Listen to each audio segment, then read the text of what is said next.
Yeah. Okay. That should be good. That should be good. Okay. Gonna start this over. Not bad. Didn't like the way that started anyways. I'm glad you guys didn't hear that. That was on purpose. Totally not my fault.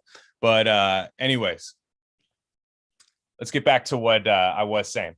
Welcome to Rock Vegas, everybody. This is Glen Rockney. Glad you could finally hear me. If you're on Twitter right now, go to my page, retweet the link for the live stream. Let's get some more people in here. If not, this is going to be released if you're, obviously you're hearing it at later after I get it. So I'm pretty sure I'm going to be able to still make an episode out of this. I'm pretty sure that's how that works. So even if people aren't here to watch it get recorded right now, they're still going to be able to hear it later. So shout out everybody that came through. And that's funny. Yeah, everybody's laughing at me. Yeah. All right. But anyways, Raiders signed Casey Hayward.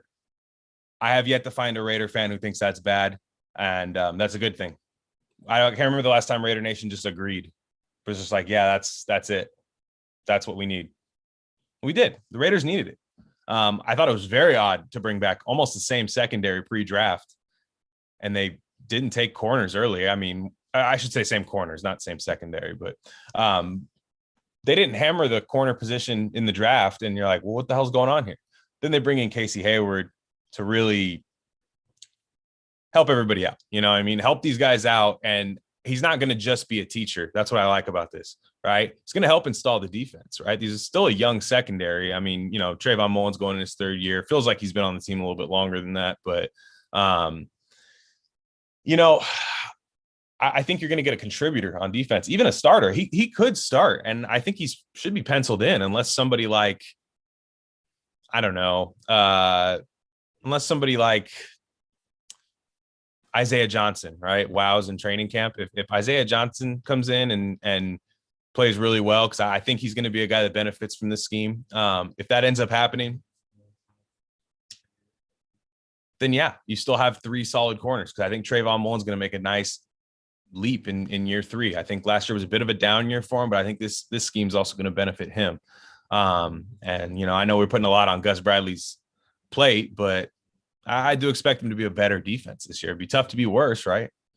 And by the way, I think the Raiders gave up either a touchdown or a field goal on 50% of their drives last year, and they had basically a 50% score rate against them on defense. And I think the team below them, right? Maybe it was Dallas, maybe Dallas, Detroit. They were at like 36%. So not even close. So it'd be tough to be worse than last year is what I'm saying. But Casey Hayward, I like the signing.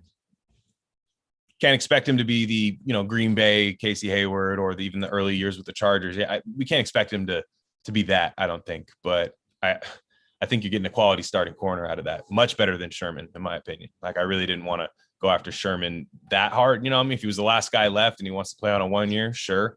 And shout out to that PFF podcast where Gruden basically recruited him to the team when he wasn't supposed to and then didn't sign him, which maybe that's why they didn't sign him. Maybe they wanted to, and they were like, John, you fucking blew it. You were tampering before the window. And he's like, all right, go after Hayward then. Get one of your guys, Gus. Sad news, Raiders cut Jeff Heath, right? Everybody's sad about that. And no, everybody's laughing. No, it's all good. It's all good. That audio is crazy, man. I was like I should have looked at the comment box a lot earlier, but nonetheless, this one sounds better. Trust me. Raiders cut Jeff Heath. It's very funny because it's like Jeff Heath sucks, and I don't think anybody really wanted him to be a safety on the team. Maybe he doesn't suck. Suck might be too harsh, but he's like not good, and I think everybody wanted to get rid of him. But at the end of the day, I was like, how sad the defense was last year that Jeff Heath was the guy creating turnovers on the back end.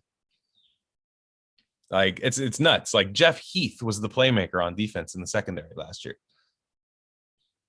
Just those, interception on Pat Mahomes. I think he had a couple on Drew Lock. And speaking of that game, he won Defensive Player of the Week. I want to say it was week 10 against the Broncos when they dominated Drew Lock.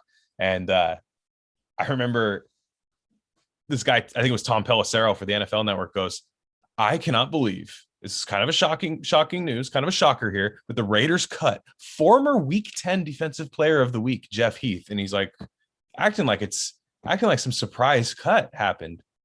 And like everybody's just like, yeah, dude, you're bringing up 1 week where they played maybe the worst starting quarterback in football and he had a couple interceptions and you're sad that they cut that guy. It's like hilarious. But yeah, it's nice. The Raiders have kind of loaded back up at that position, at least. I don't know about talent wise, remains to be seen, although I do like what they've done at the position. And brings me to my next point, kind of the basis of this episode. I'm very critical about the draft, very critical of every pick. People have seen on my live streams, like ripping me apart. If you go to one of the videos where I react to Malcolm Kuntz, they were just like, this guy stinks. Like, what is this guy talking about? Is he even a fan? Like, what the fuck? I'm just like, whoa, man. All right. I didn't know much about it. But nonetheless, you still have to think of it this way. I might not like the picks. I might not like some of the strategies that they did. I might not like some of the value of the positions. But if you look at it from a pure personnel standpoint, hold on. What is it in the feed? Somebody saying, is it true about Jalen Richard? You can't just say that. What are you talking about? Is what true about Jalen Richard? Oh, okay. So Jalen Richard deleted everything from his Instagram. Yeah, I'm not surprised. Yeah, I mean, we all thought he was going to be gone, right? Like if he is, I mean, hey, maybe they found a trade partner. That'd be awesome, right? Even if you got like a 6th round pick or 7th round pick or something, whatever.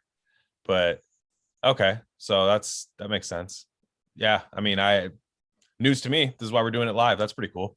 I think we could be safe to say he's gone. I mean, I didn't want him to make the team, and yeah, I mean, they just paid Kenyon Drake.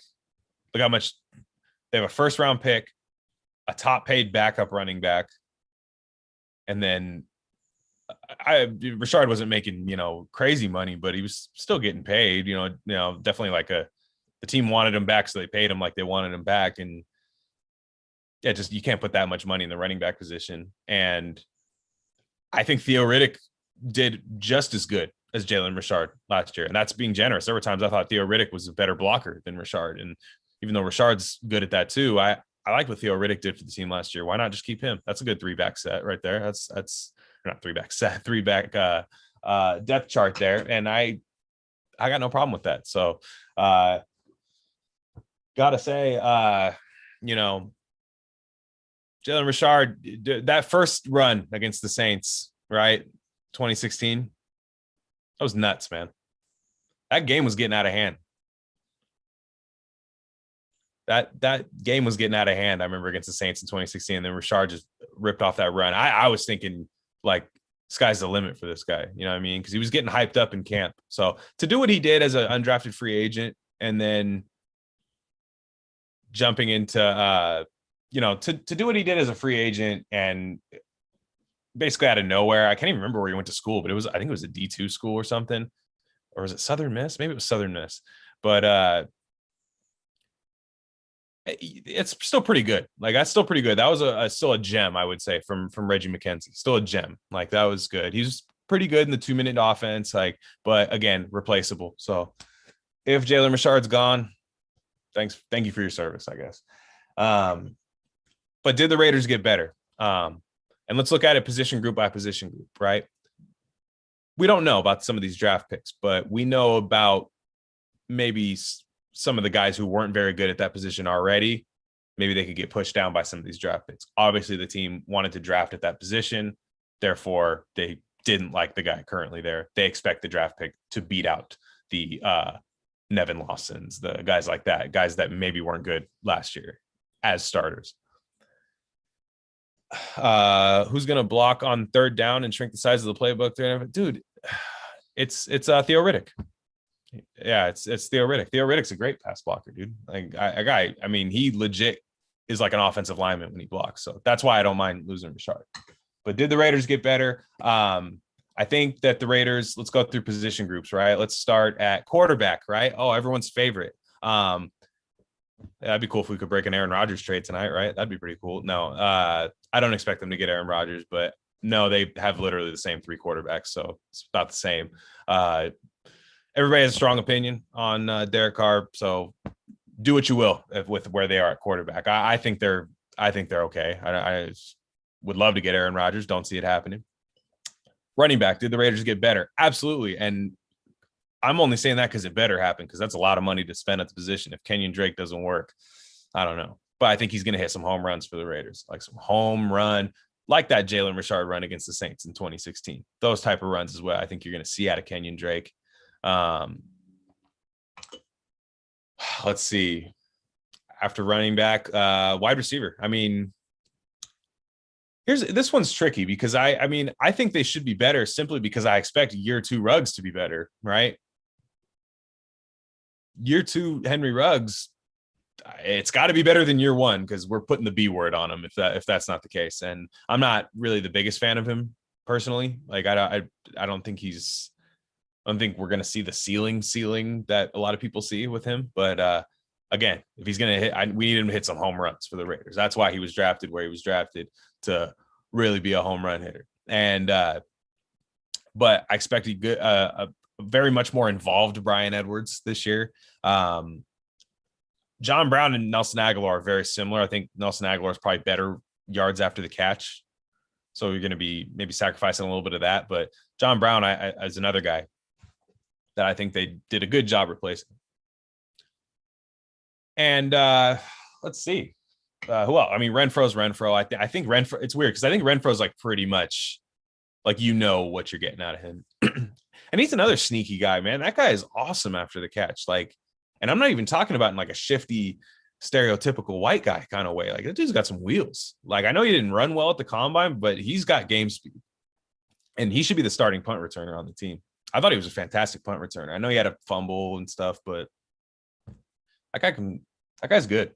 Like, special teams and so yeah, I mean, they should be solid. They should be solid at wide receiver this year, and I expect, Henry Ruggs can turn that into a great group if he's actually what he was drafted to be. So tight ends about the same, right? We'll see what happens with this undrafted kid out of BYU. I mean, they paid him, quote unquote big money for a undrafted free agent. I mean, they guaranteed a lot of his money, which it's not usually something you do for an undrafted guy. But his name's escaping me right now, but the BYU undrafted tight end, Raiders seem to really like him. He's gonna have to battle out with Derek Carrier, and who the hell's Derek Carrier, right? Well, I don't know. I think he does a decent job. For your third tight end, Derek Carrier, I think, is a fine tight end. I think he can block. He can every once in a while catch a ball on third down and stuff. Really, you should be having Waller and Moreau. These two tight end sets should be eating this year. Really should be eating off that with the run game.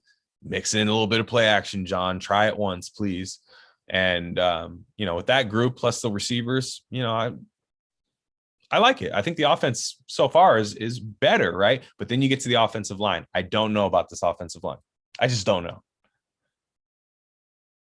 You ever notice that GIF where it's like the kind of husky girl, she takes the sip of something and she's like, no. Then she goes, actually, and then no, like that. That's where I am with the offensive line right now.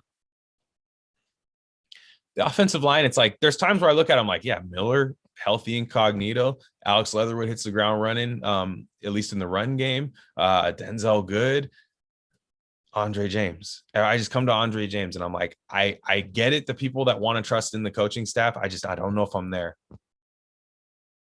That being said, you have Nick Martin there, right? You have Nick Martin. Nick Martin, I think, is a starting center in this league. And he's got some guard versatility too. Kombucha, there you go. But he's got some guard versatility, and we'll see. Now, I think what Mike Mayock said, I do think they accomplished their goal, right? Their goal was to get faster, to get to the second level faster, to get Jacobs untouched at the second level faster. They just wanted to be faster, more athletic, and cheaper, right? I'm sure they wanted to get cheaper. I mean, he didn't say that, but come on, why wouldn't you? And I think they accomplished that goal. They're faster, right? All those guys are pretty good athletes, minus Denzel Good. I still have a feeling that John Simpson might actually compete with him this year. simply because of what they want to do. I think Simpson's just more athletic than him. And Simpson had some good run tape last year. Not still work in progress on the pass game. So, yeah, I don't know. So, and then Leatherwood. I expect Leatherwood to hit the ground running, literally in the run game. Like I expect him to just run around and hit people. I expect mistakes. I expect some blown pass protection sets. So that's why I just don't know if they got better on the offensive line. Some people are drinking the Kool-Aid. I'm just not there. Maybe in August I might be. Maybe after a crazy preseason game. Are they having those this year, by the way? I didn't even look. Are they having preseason football? But that's a good point, too. Somebody bring it up in the chat. You know, the offensive line was not good last year. I thought they were solid in pass protection, but, you know, say what you will about Derek Carr, he gets rid of the ball fast, right? Whether you like that or whether you hate that, right? Sometimes he holds the ball too long, too. It does happen, and then the ball shoots out on the ground and goes into a defender's hand, and then it becomes a 2-score game. And then I start drinking this blue drink that I have right here. This is not Windex. That's for game days. And, you know, I just don't know. You know, I think last year it was not great in pass protection, and it was really bad in the run game. So I'm going to move to the defense now. I think offense got net better. It's just a huge question mark with the offensive line. As long as it's not just awful, I think that offense still has a lot of potential. People forget all the complaints we make about the quarterback, all the stuff we say, you know, about Carr, about this and that. Like, it was still the 9th ranked offense in the league last year. Still pretty damn good, right? And they added some explosive players, so we could see a jump. Defense. Let's get to the defense. Let's start with the defensive line, because this is my biggest question mark. Is this defensive line? I'm doing the same thing, right? The trenches for the Raiders. I'm doing the same thing. The kombucha tasting, like, I don't know. You know, I'm doing that kind of thing, because I like Yannick Ngakoue. I think Cleveland Ferrell is going to have a decent year this year, a solid third year. I think Cleveland Ferrell is going to be a solid player for at least 10 years in this league. I just don't know about the ceiling, but I think he's going to have a good, solid year, improved year. Anyone notice he was cutting weight too? I saw his one of his Instagram stories. Somebody reposted it on Twitter. He said, I'm trying to cut weight. It's tough. And he was just eating classic healthy. Anybody trying to look to eat healthy, Cleveland Ferrell's doing it correctly. Bland ass shit, just cover it in hot sauce. Hot sauce, 0 calories. Major key by Cleveland Ferrell. But I expect a better year out of him. It's interesting that they want him to get slimmer. That doesn't make sense to me, because he's just not fast. I mean, even when he is slimmer, I don't view him as a fast football player.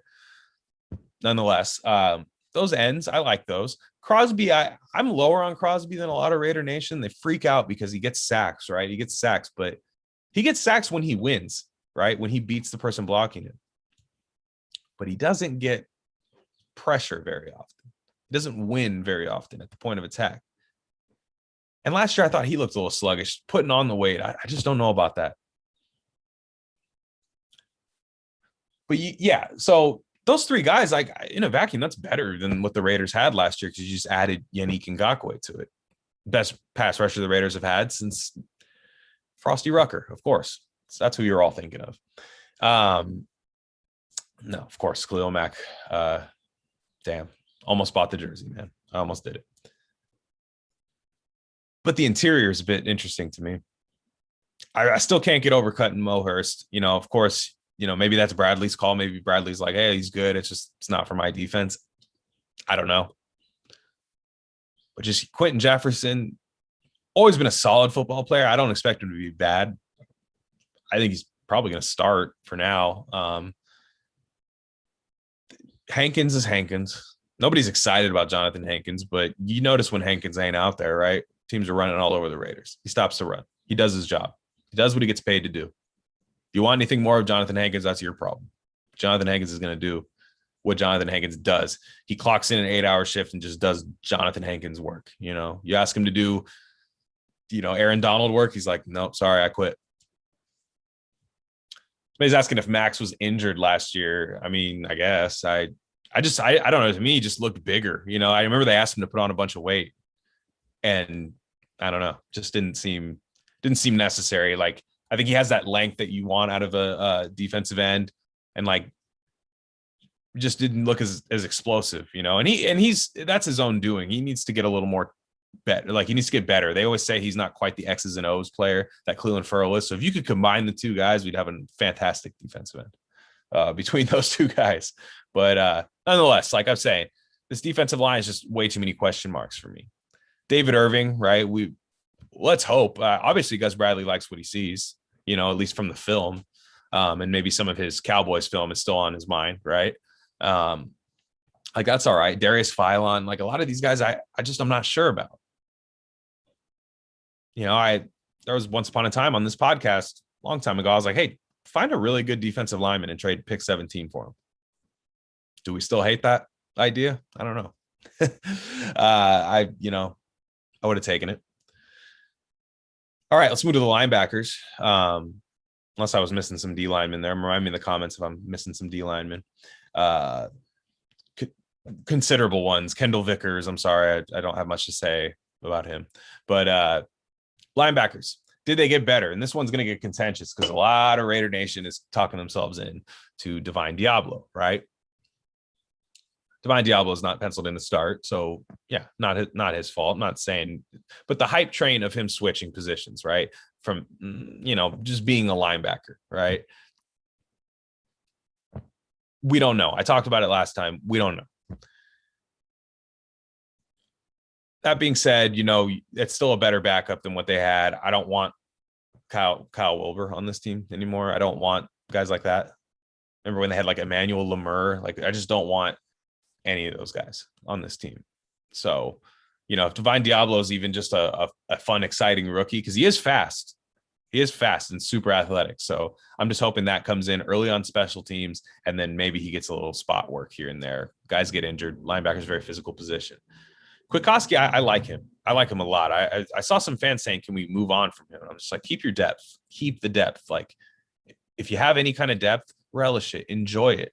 You know, we're not used to that in Raider Nation. We're used to the paper mache depth where, you know, it's John Gruden not addressing a certain position and then crying about it week 12 that we don't have any healthy guys. We've had the most injured team in the league, man. Like that type of shit. So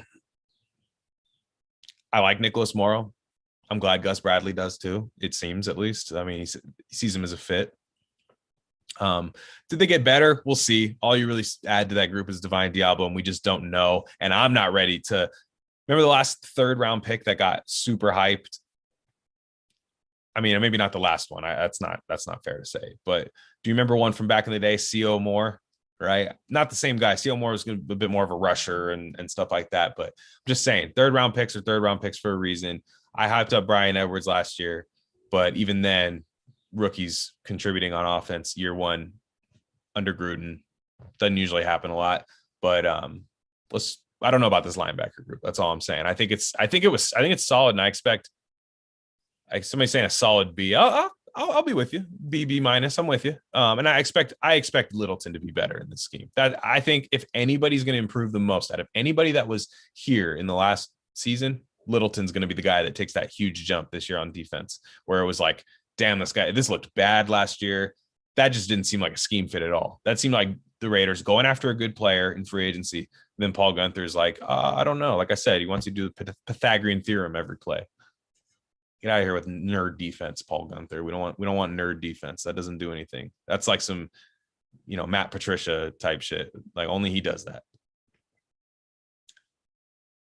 But I expect Littleton to be a lot better this year, and we'll see. You know, see what they do with some of these safeties. See what they do with Jonathan Abram. You know, I think you got a lot of guys who can thump people. You know, I think that's never an issue on the Raiders. So let's move to the secondary. Start with the corners. Yes, I agree. Lucho Chapo, what's going on, man? But he says Littleton was actually pretty good under Marinelli. I agree. That Dolphins game was really good for Corey Littleton. But Tanner Muse is going to surprise everyone. Get out of here. Tanner Muse. Was he going to surprise me? Surprise me with what? Edible arrangement? I don't know. But yeah, so Trayvon Mullen, I've already said it earlier in the program. I think he's going to be have a really nice year under Bradley. I think he's going to be just more natural. Watching some breakdowns of Gus Bradley's defense. Shout out Tape Don't Lie, of course. Always do almost every episode. Guys do great work over there. And Trayvon Mullen, I think, is going to be the corner that kind of travels, right? Even with plays man within that cover three. There's a lot of mix-ups. And I think he's going to be in press a lot more press man rather than off man, where he was going to like Trayvon Mullen last year was playing off coverage so much, crossing routes all day. He didn't know what to do. Couldn't do it because I just don't think he knows how to play off coverage. Or not doesn't know how, he's just not good at it, I should say. But when he presses and really gets in the person's face, like you saw a few times in the Jets game when he had that really good interception against the Jets. And if somebody's asking me what the Pythagorean theorem is, I'm a Raiders podcaster. So if you expect me to answer that question, I'm a Raiders podcaster. And yeah, Trayvon Mullen, like just get him up in people's face. Press man. Damon Arnett is the one where I'm thinking a lot of this stuff spells kind of like we're not high on Damon Arnett. I've heard rumors and stuff, but nothing that you could really confirm. John Gruden hasn't spoke yet. I'm going to end on why I think that is. But Damon Arnett, it's interesting. Either they're going to move him to the slot, or at least have him do that in camp, which again, we're moving guys around. I know Arnett has played it in college, but just constantly moving guys around rather than getting them good at one thing and seeing if they're good at that one thing. Don't know if I love that, but Hayward, Mullen, I think Isaiah Johnson is honestly better than Damon Arnett. Like as of now, I think Isaiah Johnson showed enough in his limited time last year. I know he had some tough reps, but okay, now people are doing math in the live chat. This is not a math podcast. Anyways, sheesh, guys throwing me off with the math. So yeah, Damon Arnett, that's going to be tough. I think that pick's just, I don't know. I'm just not super confident in that pick. It's not looking any better right now. We just got to keep him healthy too. That could be also why they might be high on him, but they're like, dude, you have like 2 concussions and broke your wrist and got COVID all in 1 year, you know? And so then, you know, you go to the slot, like who's playing the slot this year? Like, they don't have a designated guy. Some people say Nate Hobbs, but I'm not in the business of trusting like 5th round picks to come in and start somewhere. I was even saying that about 3rd round picks. I definitely don't expect 5th round picks to do that. If it does happen, you count your lucky stars, right? Like you found a starter in the 5th round. It's happened. Not out of the question, but people were saying that Amik Robertson, it's like, okay, that's to me is the best case scenario is you have like just a good. Somebody's asking if Gus Bradley have DV shadows. No, it's not all the time. Typically they don't, but you will see cases of Sherman playing man coverage within a zone, right? In Seattle, like you'll see that a lot. And I believe, like I said, check out Tape Don't Lie. They do pretty good breakdowns of that stuff on YouTube. Marcus Johnson and BD Williams. So that's where I learned that. But yeah, it's Amik Robertson, right? That would be best case scenario if Amik Robertson was your starting slot corner, because I think you'd have a pretty good corner group if Amik develops into that, because Amik's between a rock and a hard place right now. He's probably a natural outside corner. That's what he played in college and did very well at. But you can't really say he's going to be an outside corner in, you know, the NFL. It's just guys are just too big. But then you're like, oh, just move him to the slot. But I was saying it on Twitter earlier in the week, like guys just switch going from a boundary corner to slot is like, you have to have some like linebacker roles at that level. You know what I mean? You have to do run fits. You have a lot of stuff you're going to have to do. It's just not a guarantee for everybody. I mean, look at how LaMarcus Joyner, like just moving to the slot from safety, like just do it, man, you know, it doesn't always go well.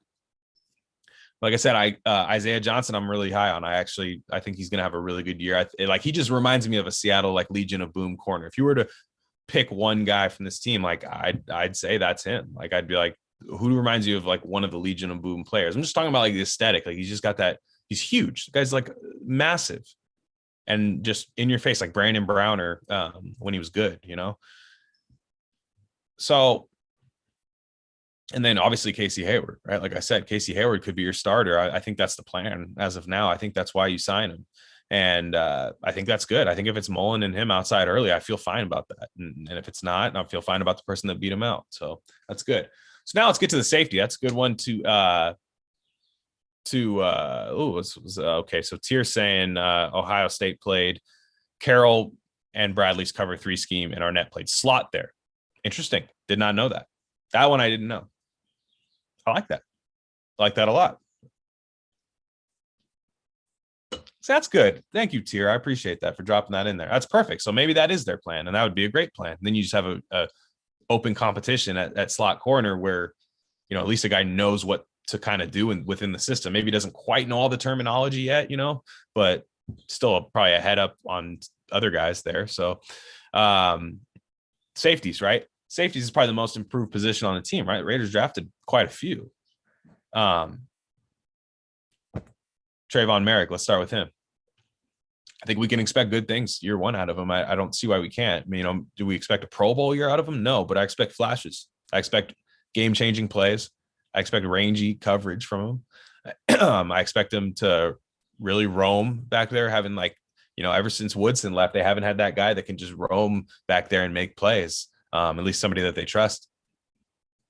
So that's great. That's great that he's there. And, I don't want to put too much hype on him because I think that's something we do at Raider Nation because we want to be saved by certain player, like save this defense, please. Like you have the task. And it's like, damn, dude, like I'm just trying to be a rookie in the NFL. Like, and then we get mad, we get down on these guys. I'm guilty of it too, but I'd be lying if I said I didn't expect him to be a good player. He's easily my favorite pick of the draft, especially where they got him. So Jonathan Abram, right? What about Jonathan Abram? Abram is, part of me thinks Abram at least settles the hell down this year, right? Realizes that I can't play the way I'm playing. That was embarrassing. I've cost the team games, cost the team touchdowns. Everyone remembers the block in the back, whether you agree or not. I still thought it was an unnecessary block to make in that fashion, and it gets flagged more often than not. That was when the game was still close against Atlanta. I want to say that was Atlanta. It's definitely a game that they lost, and it became kind of a looming play where we got mad. Like I said, blown coverage against the Chiefs, just dumb stuff, and but still, he's a freak athlete. This guy is a cheetah in the open field. He's another guy you'd like to see put on a little more weight. You know what I mean? Just to maybe right now he's like a sports car with no padding, you're sitting on a metal frame on the inside of it. It's like, wow, this car is going to be fucking crazy and it's going to drive fast, but it's going to hurt if I crash. And he seems like he lays somebody out and he's kind of pinching his shoulder back and stuff. And, I don't want him in man coverage. It's clear that that's not what he does. He never did it. He wasn't good at it in college. So that's going to be another one. Gus Bradley's got a tall task for. Of course, he's going to want his Cam Chancellor, right? And who better than that guy? What about Tyree Gillespie? Tyree Gillespie plays the same game as Jonathan Abram. And I thought that's interesting. And again, he's a 4th-round pick. Do we expect 4th-round picks to come steal guys' jobs? Not typically. But the guy who really didn't have a good year at safety last year, he's going to get all the chances, but if why don't I call him Andre Gillespie? Tyree Gillespie comes in, if he just even shows a little bit in coverage and can stay healthy and make tackles, could get real interesting at that position. Real interesting. Maybe not early. I think Abram gets the job out of camp unless it's a complete disaster or he gets hurt, and either could happen, to be honest. Shout out Mizzou, right? Everybody's real happy about Mizzou getting on the Raider roster. Sean Reed's a Mizzou guy too, I believe. And I really think what's up, Rich? Rich comes in and says Jonathan Abram has a football IQ of a potato. Jesus Christ, man. Yeah, that's rough. He hits too. I think he could square me up And I'm not one of those guys that say like, oh, he's better than you, man, so that means he's good. It's like, no, but if he could square me up, I don't want to have a Donald Penn parking lot situation with him if I'm ever fucked up in Vegas and maybe this YouTube clip got around. So I'll say that he's smarter than a potato. And yeah. So, safety, I still, it would have been interesting had they gone Trey Boston earlier in free agency, but I know they weren't big on the way he tackled, I think was the case, what Vic Tafer was reporting. But yeah, I think the safety position's much improved. I mean, you get rid of the guys like Jeff Heath, right? I mean, the Raiders safeties the last few years, DJ Swearinger, remember that? I was at that Titans game. It was so rough. It was the last game I ever went to in that stadium. DJ Swearinger and Daryl Worley getting toasted by A.J. Brown. Like a 98-yard touchdown. And I was just like, all right, well, we lost that game. So it'll be nice to have some rangy safeties, guys that you actually don't wince when the ball's thrown deep. You ever notice, like, you ever watch Raider games where they throw, like, you see the quarterback wind up to throw it? Like, we're not watching all 22, so we can't see the coverage on the back end. Whenever you see the quarterback looking just insanely confident at a throw, and you're just like, oh my God, nobody's there, I bet. And then wide open touchdown and stuff. You could just tell. I hope we're not able to do that this year. So I think the Raiders actually are, like, you could make a case that they are a better team as much as we overanalyze the draft. You could make a case. At least I think the guys fit better, right? I think the guys fit better. And so my last point I want to make tonight is one thing I find really interesting, but I don't necessarily know if it's a bad thing, is where is John Gruden? Why are we not hearing John Gruden speak right now into the media? Why are we not seeing this? And, to be fair, I don't know why. Like, I don't know why. I could, maybe my best assumption is I just think maybe he wants to step back a little bit. I think he's still just involved in personnel decisions, but maybe he's just tired of hyping his team up and then losing. I hope he is. I hope that's the case. Maybe I'm being, wishful, but I hope that's the case. Because yeah, I don't like it when he does that in the offseason. I don't like when he goes and talks to the media and like, oh, this guy, look at this guy, he's incredible. Oh man, this guy's so great. Oh, we're so we have deep at this position, deep at that position. And then he's crying about the same thing in week 12. I'm tired of it. I'm kind of glad. I like, people are like, why isn't Gruden saying anything? Is something wrong? Maybe something's wrong. Someone said Howard Hughes. I like that. Just pissing in bottles up in a hotel room. Big ass beard. Imagine Gruden with like a big ass like castaway beard. And maybe he's like at the old, where he used to do the old Corona commercials, but he's doing Castaway instead on that little island. And yeah, I like that he's not talking to the media. I like that I still expect him to do like a huge presser coming up soon where he just breaks everything down, talks about stuff. But I'm not in any rush. I mean, the guy's lying half the time, right? I mean, like, he's like, oh, we love this guy. And then they're traded. Oh, we love this guy. They didn't make the team. Oh, we love oh, I didn't tell you about that guy, that undrafted guy that's going to start a defensive tackle this year. Oh, yeah, no, he's making the team. We love him. And we've always loved him. It just doesn't matter. So yeah, that's it. That's all I wanted to say. I think that's going to do it for me tonight, guys. I'm at Glen Rockney on Twitter. This is your first time checking this out. It doesn't seem like it is. It seems like these are all the Raiders Twitter homies on here. Shout out everybody that's in here. Really appreciate that. Shout out to everybody who spread the word. Definitely had not bad. Quite a few people. I mean, not quite a few, but a few people watching. It's nice. Let's see. Did I see the video of him talking up Foster? No, I didn't, but I expect Foster Moreau to go off. Love the pick at the time. 7 touchdowns didn't he have like 7 touchdowns his rookie year? Best red zone threat on the team. And then we got to sign Witten. Hate even talking about that. Appreciate you guys. Everybody have a good night. Again, follow me on Twitter at Glen Rockney. This is the Rock Vegas podcast. This is obviously a live stream. I'm going to turn it into the audio. Should be up by tomorrow.